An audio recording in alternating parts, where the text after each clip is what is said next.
উৎসবের অঙ্গনে আজ সবার আমন্ত্রণ। উৎসবের অঙ্গনে আজ সবার আমন্ত্রণ। হ্যালো বন্ধুরা, কেমন আছো তোমরা? আশা করি তোমরা সকলেই ভালো আছো। তোমাদেরকে ভালো রাখতে নিয়ে চলে আসলাম আবারও একটা দারুণ ভিডিও। এর আগে তোমাদেরকে দেখালাম কুমোরটুলিতে সরস্বতী ঠাকুরের প্রস্তুতি। এই মুহূর্তে আমি রয়েছি মানিকতলা পটুয়াপাড়াতে। আজকে তোমাদেরকে ঘুরে দেখাবো মানিকতলায় কেমন কি সরস্বতী ঠাকুরের প্রস্তুতি হয়েছে। তোমরা এখনও যারা আমাকে চেনো না, আমি কৌশিক, তোমরা দেখছো আনকাট কৌশিক ইউটিউব চ্যানেল। চলো বন্ধুরা, বেশি কথা না বলে ভিডিওটা শুরু করা যাক। ঘড়িতে এখন প্রায় 1:40। আমি দাঁড়িয়ে রয়েছি মানিকতলা পটুয়াপাড়ার ঠিক সামনে। আর যদি তোমাদেরকে দেখাই মানিকতলা পটুয়াপাড়ায়, প্রথমে আমি শুরু করছি ভারতী শিল্পালয় থেকে।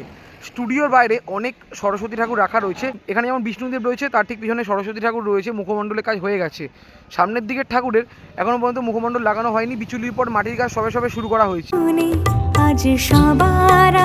সামনের দিকে সমস্ত ঠাকুরের বিচুলির পর মাটির কাজ শুরু করা হয়ে গেছে। মুখমণ্ডল এখনও লাগানো হয়নি। ঠাকুর এখানে বিনা হাতে নিয়ে বসে রয়েছে। এই ঠাকুরগুলো তোমাদেরকে দূর থেকে আমি দেখালাম। যদি আমি একটু সামনের দিকে চলে যাই, দেখো এই ঠাকুরের ঠিক পিছনেই রয়েছে আরও কিছু সরস্বতী ঠাকুর। তোমাদেরকে আমি এই ঠাকুরটা দেখাচ্ছি। দেখো বিচুলির পর মাটির কাজ অনেকটা অংশে করা হয়ে গেছে। প্রথমে তোমাদেরকে দেখালাম ভারতী স্টুডিও। কিছুটা হেঁটে আমি চলে আসলাম স্টল নাম্বার 2-এর ঠিক সামনে। ভেতরের দিকে সমস্ত ঠাকুরের বিচুলির পর মাটির কাজ অনেকটা অংশে করা হয়েছে। ঠাকুরের মুখমণ্ডল লাগানো হয়ে গেছে। বাইরের দিকেও অনেক ঠাকুর রাখা রয়েছে। বিচুলির পর মাটির কাজ সবে সবে করা হয়েছে। আমি যদি একটু সামনের দিকে আস্তে আস্তে করে এগিয়ে চলে যাই, এদিকের মধ্যেও অনেক ঠাকুর তৈরি করা হয়েছে। বিচুলির পর মাটির কাজ সবে সবে করা হয়েছে। ঠাকুরের সামনে রয়েছে ঠাকুরের বাহন হাঁস। দেখো বিচুলির পর মাটির কাজ প্রায় অনেকটা অংশে করা রয়েছে। আমি যদি একটু সামনের দিকে আস্তে আস্তে করে, ভেতরের দিকেও অনেক সরস্বতী ঠাকুর তৈরি করা হয়েছে। বিচুলির পর মাটির কাজ সবে সবে শুরু করা হয়েছে এবং ঠাকুরের মুখমণ্ডল দেখো লাগানো হয়ে গেছে। স্টল নাম্বার 2-এর বাইরে এবং ভেতরে সমস্ত সরস্বতী ঠাকুর তোমাদেরকে দেখালাম। আমি চলে আসলাম স্টল নাম্বার 3-এর নিউ রাজলক্ষ্মী শিল্পালয়ের ঠিক সামনে। বাইরের দিকে অনেক সরস্বতী ঠাকুর রাখা রয়েছে। ওই পারেও আরও অনেক সুন্দর সুন্দর সরস্বতী ঠাকুর তৈরি করা রয়েছে। আমি তোমাদের প্রথমে ভেতরের দিকটা একবার দেখাই। দেখো ভেতরে সরস্বতী ঠাকুরের প্রস্তুতি পর্বের কাজ চলছে জোর কদমে। এই লাইনেও অনেক সরস্বতী ঠাকুর রাখা রয়েছে। বিচুলির পর মাটির কাজ প্রায় অনেকটা অংশে করা হয়ে গেছে। ঠাকুরের হাতের কাজ, পায়ের কাজ এবং ঠাকুরের বাহন, এখানে হাঁসের কাজ সেরকমভাবে করা হয়নি। ঠাকুর এখানে বিনা হাতে নিয়ে দাঁড়িয়ে রয়েছে। ভেতরের দিকেও অনেক সরস্বতী ঠাকুর তৈরি করা হচ্ছে, যেটা তোমাদেরকে আশা করি আমি দেখাতেই পারছি। ঠাকুর তৈরি করা হয়েছে এবং এখানেও সরস্বতী ঠাকুর তৈরি করা হচ্ছে এবং ভিতরের দিকেও অনেক সরস্বতী ঠাকুর তৈরি করা হয়েছে। স্টল নাম্বার 3-এর নিউ রাজলক্ষ্মী শিল্পালয়ের ভেতরে সমস্ত ঠাকুর আমি তোমাদেরকে দেখালাম। বাইরের দিকেও অনেক ঠাকুর তৈরি করা রয়েছে। এদিকে ঠাকুরের বিচুলির পর মাটির কাজ সবে সবে শুরু করা হয়েছে। তার মধ্যে কিছু ছোট ছোট ঠাকুর রয়েছে, যেটা তোমাদেরকে আশা করি আমি দেখাতেই পারছি। মাটির কাজ প্রায় অনেকটা অংশে করা হয়ে গেছে। দেখো কত ঠাকুর রয়েছে। প্রস্তুতি পর্বের কাজ চলছে জোর কদমে। স্টল নাম্বার 3-এর নিউ রাজলক্ষ্মী শিল্পালয় তোমাদের দেখালাম। তারপরে আমি চলে আসলাম স্টল নাম্বার 4-এর রাজলক্ষ্মী শিল্পালয়ের ঠিক সামনে। বাইরের দিকে অনেক সরস্বতী ঠাকুর তৈরি করা হয়েছে। বিচুলির পর মাটির কাজ সবে সবে শুরু করা হয়েছে। ঠাকুরের মুখমণ্ডল এখনও লাগানো হয়নি। এই পাশেও যেমন অনেক ঠাকুর তৈরি করা হচ্ছে, যেটা তোমাদেরকে আশা করি দেখাতেই পারছি। বিচুলির পর মাটির কাজ সবে সবে করা হয়েছে। নিচের দিকে ঠাকুরের অনেক মুখমণ্ডল রাখা রয়েছে এবং এখানে অনেক মাটি রাখা রয়েছে ঠাকুরের কাজে ব্যবহার করার জন্য। এখানে কিউট সরস্বতী ঠাকুর তৈরি করা হচ্ছে। আর যদি তোমাদের এই পাশটা আমি দেখাই, এখানে দেখো কত সুন্দরভাবে সরস্বতী ঠাকুর তৈরি করা হয়েছে।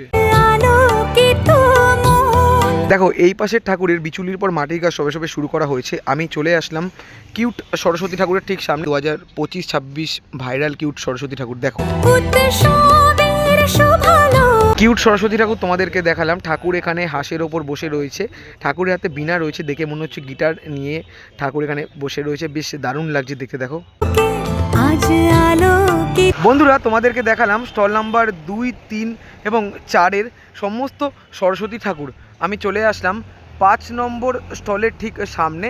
দেখো বাইরের দিকে অনেক সরস্বতী ঠাকুর তৈরি করা হয়েছে, যেটা তোমাদেরকে আশা করি আমি দেখাতেই পারছি। ভেতরের দিকেও অনেক ঠাকুর তৈরি করা হয়েছে। আর এখানে জেঠু ঠাকুরের মুখমণ্ডলের কাজ করছেন। 5 নম্বর স্টল তোমাদেরকে দেখালাম। তারপরে আমি চলে আসলাম 7 নম্বর স্টলের বিক্রমপুর শিল্পালয়ে। আর যদি তোমাদেরকে দেখাই, দেখো ভেতরের দিকে অনেক সরস্বতী ঠাকুর তৈরি করা রয়েছে। ভেতরের দিকে অনেক সরস্বতী ঠাকুর তৈরি করা রয়েছে। কিছু ঠাকুর যেমন বসে রয়েছে, কিছু ঠাকুর দাঁড়িয়ে রয়েছে, কিছু ঠাকুর বড়, আবার কিছু ঠাকুর ছোট। আর যদি তোমাদেরকে দেখাই, দেখো এদিকে ঠাকুরগুলো যেমন বড় রয়েছে, এই পাশে ছোট ঠাকুর রয়েছে। মাটির কাজ প্রায় অনেকটা অংশে করা হয়ে গেছে, আর চালচিত্রগুলো দেখতেও বেশ দারুণ লাগছে। রঙ্গনে আজ সবার 7 নম্বর স্টলের বিক্রমপুর শিল্পালয় তোমাদেরকে দেখালাম। চলে আসলাম 8 নম্বর স্টলের ঠিক বাইরে। আর যদি তোমাদেরকে দেখাই, এখানে লাইন বাই লাইন অনেক সরস্বতী ঠাকুর তৈরি করা রয়েছে। সামনের দিকে ঠাকুরের বিচুলির পর মাটির কাজ করা হয়েছে। এদিকের ঠাকুরের মুখমণ্ডল এখনও পর্যন্ত লাগানো হয়নি, এই পাশে ঠাকুরের মুখমণ্ডল লাগানো হয়ে গেছে। আমি যদি তোমাদেরকে এই পাশটা দেখাই, এই পাশেও অনেক ঠাকুর রয়েছে। দেখো মাটির কাজ অনেকটা অংশে করা হয়ে গেছে, মানে এই পাশে ঠাকুরের মাটির কাজ সেরকমভাবে করা হয়নি, এই পাশে ঠাকুরের মাটির কাজ প্রায় অনেকটা অংশেই করা হয়ে গেছে। কিছু ঠাকুর যেমন হাঁসের ওপর দাঁড়িয়ে রয়েছে, কিছু ঠাকুর পদ্ম ফুলের ওপর দাঁড়িয়ে রয়েছে। আর টানা চোখে ঠাকুর দেখতে কিন্তু দারুণ লাগে। 8 নম্বর স্টলের বাইরের সমস্ত ঠাকুর তোমাদেরকে দেখালাম। চলে আসলাম 9 নম্বর স্টলের শ্রীগুরু শিল্পালয়ের ঠিক বাইরে। আর যদি তোমাদেরকে দেখাই, এই দিকেও অনেক ঠাকুর তৈরি করা রয়েছে। বিচুলির পর মাটির কাজ সবে সবে করা রয়েছে। ঠাকুর এখানে পদ্ম ফুলের ওপর বসে রয়েছে, আবার কিছু ঠাকুর যেমন দাঁড়িয়ে রয়েছে। আর নিচের দিকে যেমন ঠাকুরের বাহন হাঁস রয়েছে। বাইরের দিকের কিছু ঠাকুর যেমন টানা চোখের মধ্যে রয়েছে, দেখো দারুণ লাগে কিন্তু টানা চোখের ঠাকুর দেখতে। এই লাইনে সমস্ত ঠাকুরের বিনার যেমন কাজ করা হয়ে গেছে, এই ঠাকুরের এখনও বিনার সেরকমভাবে কাজ করা হয়নি, পদ্ম ফুলেরও সেরকমভাবে কাজ করা হয়নি। 9 নম্বর স্টলের বাইরের সরস্বতী ঠাকুর তোমাদেরকে দেখালাম। আমি আস্তে আস্তে চলে যাচ্ছি 10 নম্বর স্টলের ঠিক সামনে। এখানেও যেমন অনেক ঠাকুর তৈরি করা রয়েছে। সামনের দিকে ঠাকুরের মাটির কাজ করা হয়নি, এই লাইনে ঠাকুরের যেমন মাটির কাজ অনেকটা অংশেই করা হয়ে গেছে। 10 নম্বর স্টল এবং 11 নম্বর স্টলের ঠিক বাইরে অনেক সরস্বতী ঠাকুর তোমাদেরকে আমি দেখালাম। মাঝামাঝি ঠাকুরের যেমন মাটির কাজ করা হয়ে গেছে, সামনের দিকে ঠাকুরের এখনও সেরকমভাবে মাটির কাজ করা হয়নি। তারপরে আমি চলে আসলাম 12 নম্বর স্টলের ঠিক সামনে। আর বাইরের দিকে এখানে অনেক সরস্বতী ঠাকুর রাখা রয়েছে, এই লাইনেও যেমন রাখা রয়েছে, পিছনের দিকেও অনেক ঠাকুর রাখা রয়েছে। মাটির কাজ মানে বিচুলির পর মাটির কাজ সবে সবে শুরু করা হয়েছে, চালচিত্রের এখনও সেরকমভাবে কাজ করা হয়নি।